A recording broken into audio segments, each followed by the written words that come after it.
Thank you so much to everyone for being here.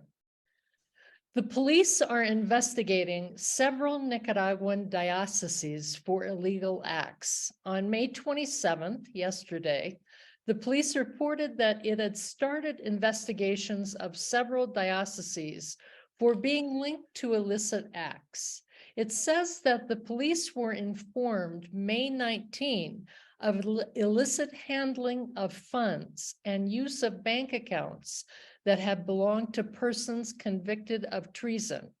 Investigations discovered hundreds of thousands of dollars hidden in bags in buildings belonging to the Catholic dioceses. The police reported the findings to the pertinent authorities, who also started investigations.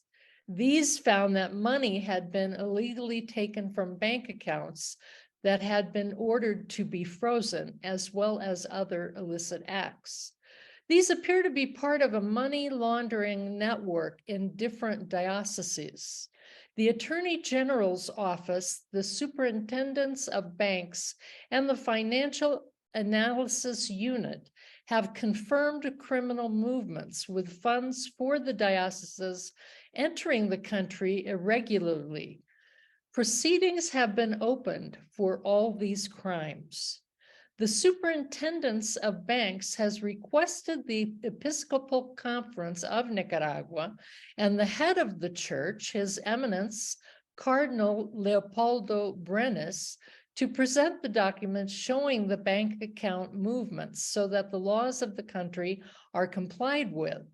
The authorities are trying to clarify and document everything pertinent to this anomalous situation, contrary to Nicaraguan law.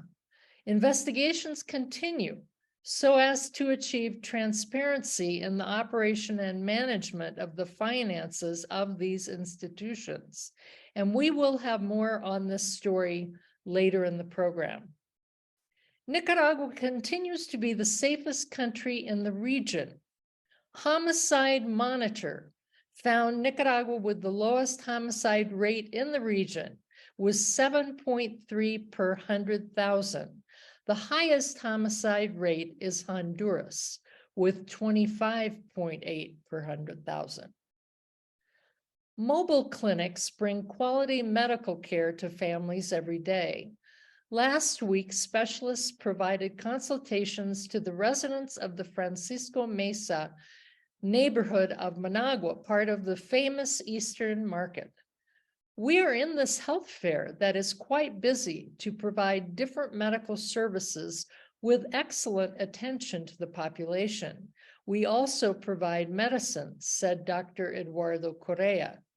The mobile clinics have transformed the lives of Nicaraguans. People can get ultrasounds and other tests, dental care, along with their consultations. Resident Blanca Hernandez said, "The clinics are very important. I no longer have to go to the health center because we get attention and medicines right here in the neighborhood. I feel very grateful to my government for all it does for us, since these are things not seen in other countries. And here, everything is closer to our homes and without paying a cent." The Japan-Nicaragua Friendship Hospital in Granada was rebuilt and expanded. Projects included an internal medicine unit, operating room, and intensive care unit benefiting 206,000 inhabitants from 4 municipalities. Last week, Nicaragua represented Latin America and the Caribbean in the global meeting of the Green Climate Fund of the UN Environmental Program. Presidential Secretary for Climate, Javier Gutierrez, who some of you have seen on some of our webinars, stated that on behalf of the Latin America and Caribbean, Nicaragua proposes an increase in funding for developing nations in compliance with the principle of equity based on differentiated responsibilities and capacities. Likewise, we propose to address climate change through national strategies and plans that promote adaptation and mitigation of the effects of greenhouse gas emissions, abnormal temperatures, and deforestation. The government is investing $185 million this year in the Department of Managua in potable water and sewage. The Managua South Side Water and Sanitation Project includes 230 kilometers of new pipes in Managua. In Tipitapa, 109 kilometers of pipes, 3 pumping stations, and 1 treatment plant. And in Ciudad Sandino, 130 kilometers of pipes, 2 pumping stations, 1 treatment plant, and 5 anaerobic digesters used in wastewater treatment. More than 280,000 families will benefit. By the end of 2023, Nicaragua will have 97% coverage in drinking water at the urban level.